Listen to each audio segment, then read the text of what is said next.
Đấy, đây nhé mọi người. Giờ cái này là người ta hay chửi bảo là dân phá rừng. Còn phá rừng, còn cái này là ai phá rừng đây mọi người? Do ai cầm đầu? Đấy, toàn là gỗ to to không này. Thế này mà ở là giữ rừng là giữ rừng chỗ nào đây? Không biết ai là đầu sỏ ở đây, ăn uống được bao nhiêu mà cứ để cho họ là làm như thế này. Đổ đầy đường luôn, không có đường mà để cho dân đi làm về luôn. Bức xúc lắm rồi. Đây này, một đống luôn.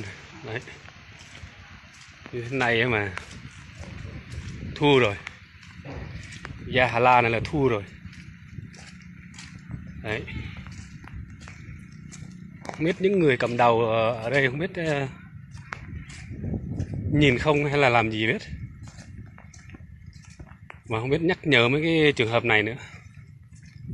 Thua rồi.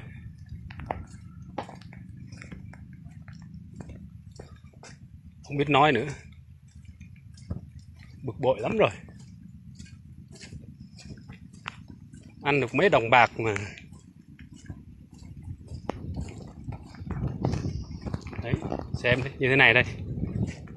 Đây.